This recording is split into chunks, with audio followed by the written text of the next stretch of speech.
In 1904, journalist Upton Sinclair published a groundbreaking novel that exposed the harsh working conditions of Chicago's meatpacking industry. He intended his book, The Jungle, to be a rallying cry for social justice for the workers. But what really got readers worked up was his unflinching depiction of the unsanitary conditions in which the meat was processed. After all, that meat was going to end up on their table. Sinclair famously quipped, "I aimed for the public's heart and accidentally hit it in the stomach." The public outcry sparked by The Jungle led directly to the establishment of the Meat Inspection Act, which authorized the Secretary of Agriculture to inspect and condemn any meat product found unfit for human consumption. It was the first wave of food and drug regulations that swept over the U.S. in the 20th century, spawning a vast array of agencies and legions of inspectors, all with the same goal: to keep consumers safe from harm. Yet still, according to the Food and Drug Administration, about 48 million people, that's 1 in 6, are sickened by foodborne illness each year, and 3,000 die, raising the question, just how effective is food industry regulation? Today we'll hear from Professor Ray Goldberg about his case entitled Wegmans and Listeria, Developing a Proactive Food Safety System for Produce. I'm your host, Brian Kenny, and you're listening to Cold Call. So we are all sitting there in the classroom. The professor walks in and they look up and you know it's coming. Oh, the dreaded cold call. Professor Ray Goldberg joined the faculty of Harvard Business School in 1955, and he's been investigating the functioning of the global agribusiness system ever since. The agribusiness program he developed in 1955 continues to bring business leaders and policymakers from around the world together each year. And throughout his tenure, Ray has written over 100 articles and 24 books on the business of agriculture, including his very latest, Food Citizenship, Food System Advocates in an Era of Distrust. Ray, thanks for joining me today. Thank you for having me. So did you coin the term agribusiness? I did, together with John Davis. The two of us coined the word together. Yeah, he was the Assistant Secretary of Agriculture under Eisenhower, and he became the first head of the agribusiness program. Okay, and that term lives on today, and what you started so long ago continues to thrive, probably because of a lot of the reasons that we're going to discuss in this case today about Wegmans. I confess I'm a fan of Wegmans. They opened one up near where I live not long ago, and they've really done a great job in changing the way people think about grocery shopping. It'll be interesting for people to hear the context of this case and how Wegmans is thinking about it and what the issues are more broadly around food safety. Maybe I'll ask you to start just the way we normally do here. Can you tell us, in this case, who's the protagonist and what's on his mind? Well, the protagonist here is Danny Wegman and his head of produce, David Corsi. They were concerned as to whether the requirements of the FDA, the EPA, and the USDA in terms of how to manage a disease, E. coli, should be zero tolerance or not. Mm-hmm. Everybody else in the world gives them a little leeway that enables them to continue to ship even if 2 or 3 items are shown to actually have Listeria. And the case was concerning a company that supplied produce both in the United States and to Australia.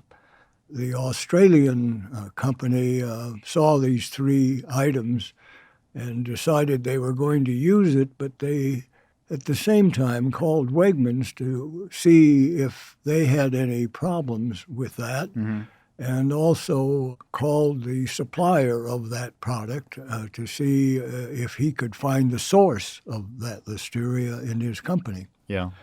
And that led to this case. This is not your first case on Wegmans. You've actually been writing about Wegmans for a while. I have for a very long while because they are the most admired supermarket in our country. The students in my class, when they come in and I'm looking at the schedule, I'll say to them, has anybody ever worked for Wegmans when we're having the Wegman case? Mm-hmm. And 2 or 3 hands will show up. And I said, what do you think of Wegmans? I'm in love with Wegmans. And then they proceed to tell me what a wonderful company is. But they do so much for the community, for the employees, for the education of their community, for the health of their community, that it's hard for anyone to imagine one firm doing that. And when Danny Wegman comes to class, he's the only visitor who stands at the front door of the classroom and shakes everybody's hand as they walk into the room. Yeah, that says something right there. And Danny's actually featured in one of the chapters in your new book. You get a little sense for what he's like as a leader, too. Well, he basically talks about the fact that he asked his father about the interview I was going to have with him. And the father said, well, what are you going to talk about? And I said, well, he wants me to talk about our relationship with the community.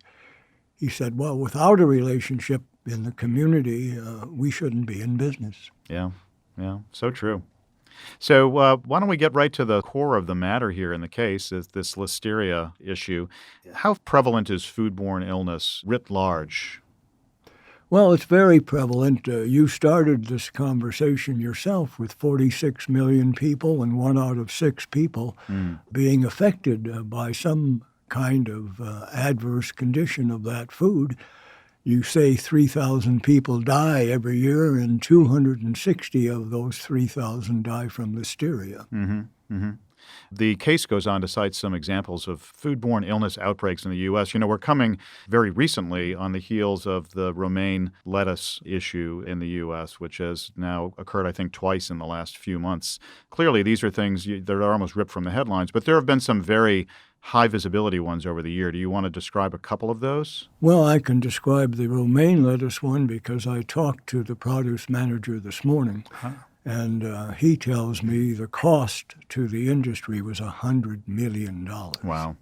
The problem is that romaine lettuce itself, when cold temperatures occur, begin to blister, which make them more susceptible to Listeria. When they tried to find the location of that Listeria, it came from a dairy herd about 2,000 feet away from where that lettuce was grown. Well, we have a rule that 1,200 feet is far enough, but they actually found Listeria a mile away from where the lettuce was concerned. So he feels very strongly that they have to change the rules. Yeah. Listeria, we know it's very serious. Obviously, it makes people very sick. It can be deadly. But is there a safe level? So this one of the questions in the case comes up. Is zero tolerance the right policy, or is there a safe level that people can consume? Well, we are the only country in the world that has zero tolerance. The rest of the world is more lenient. But since this case was written, our government has been more lenient in the sense that if something is discovered, they will let you go back to your plant, and if you can prove that you have no more Listeria there, then they will let you continue. The gentleman in this particular case couldn't find the source of Listeria, but it was still there. He couldn't find it. He basically had to create a whole new company. His company is now the model for best practices for the country. So he decided that once and for all, he was going all out, and he did. Which gets to another issue that the case raises, which is the plethora of government agencies that have sprung up all in service to food safety. Has the industry done well enough trying to regulate itself? What are some of the things that the industry has tried to do? Well, the industry has actually, under Danny Wegman's leadership, he was the person in charge of food safety of the Food Marketing Institute that really looked at the whole industry. And he got several members of the industry to sit down and create new rules with the FDA, the EPA, the USDA, and CDC, all of them saying we have to have better rules. Produce, as you know in the case, is the most valuable part of a supermarket, but also the most susceptible to problems. Yeah. In an age where people are looking for more and more organic things, there's a lot of people that are suspect of any of these kinds of processing approaches. Well, and we want them to eat more fruits and vegetables because they'll be healthier if they do. Yeah. So consequently, I think that the more stringent the rules are, the better for everybody, including the industry. And I think the industry finally agrees to that. You mentioned that the U.S. has more stringent rules than other parts of the world. How have other countries dealt with this? Other countries have been a little more lenient in terms of the fact that Listeria may show up and shipments may get contaminated along the way and may not really reflect the purity of the product. Mm-hmm. But the company in Australia, when they heard of the problem, and then they called Wegmans, and when Wegmans called the other company that had the problem, and the company couldn't find the problem, they decided not to use the shipment either. Yeah. So I think every country is very sensitive to it. And the FDA, the EPA, the USDA all work closely with their counterparts around the world. And many of the people in those organizations have helped other countries create their own food safety organizations. Yeah. What do you find I'm thinking in China, they had issues with dairy not too long ago. I don't know if those issues persist, but when you get into countries where the government really has a iron-fisted control over industry, do you think that they're taking the same level of concern for consumers? No, they don't, unfortunately, but what's happened is that the consumer in China got so upset with the melamine problem of adulterating the milk that they didn't buy local milk, they bought foreign milk. Mm. And so consequently, the market has forced these other governments to become more stringent. In fact, what happened is that the government of China, working with the government of the United States, created a dairy farm institute under the leadership of Nestle and Land O'Lakes in this country and other dairy companies around the world. And I did a case study on that to show how all of these people got together to correct the problem that was taking place. Yeah. But we not only have a problem of disease, we have adulteration. You remember the horse meat scandal that we had. Again, a new company was created that uses DNA that identified the horse meat. Mm-hmm. And that company is now working in the United States and around the world. And I remember talking to people at Chateau Lafite about how do you know that your wine is pure and so forth. He said, Ray, we don't. I said, well, can you give me an example? He said, China's a perfect example. More Chateau Lafite is sold than we have ever shipped. So wow. It's a tough problem. It's not just adulteration and safety, it's terrible. Yeah. And this gets a little bit to your book, the topic of your book, Food System Advocates in an Era of Distrust. Can you talk a little bit about the big ideas coming out of your book? Well, the big ideas and coming out of the book is twofold, I would say, that the kind of men and women in the industry have changed from commodity handlers and bargaining as to how cheap they can buy something or how expensive they can make something, to finally realizing that they have to be trusted. And because they have to be trusted, they have to start working together to create that trust. Mm-hmm. In addition to that, they realize that the private, public, and not-for-profit sector really need to work together. And that's why I tried to write a book to give people an inkling of the kind of men and women in this industry who really are the change makers and who really are changing it to a consumer-oriented, health-oriented, environmentally oriented, economic development-oriented industry. Yeah. So let's go back to the Wegmans case then. You've discussed this in class. You mentioned Danny has come to class before. Yeah, Danny came to class and the head of the produce department came to class, the two of them together. So just given the differences in the way countries approach this, I'm curious as to how the class discussion unfolds, because I would imagine there's a lot of different perspectives in that room. There are a lot of different perspectives, but one thing about this younger generation, at least at the Harvard Business School and some of the other schools I've had the privilege of teaching at, these people recognize the importance of the food system more so than any generation I ever taught.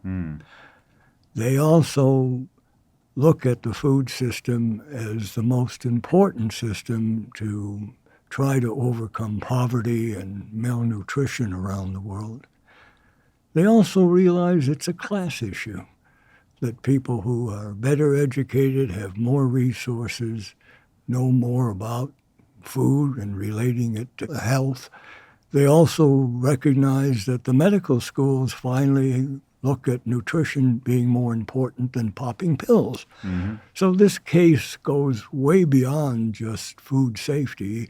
It really looks at how do you work with the community and the rest of the world so that the food system becomes the change maker and improves that world. So that's why I was anxious to write the book, and we're very fortunate at Harvard to get men and women to come here and talk to our students and let us write cases about them.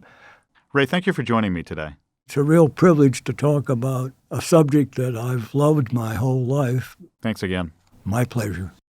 If you enjoy Cold Call, you should check out HBS Skydeck, a podcast series that features interviews with HBS alumni from across the world of business, sharing lessons learned and their own life experiences.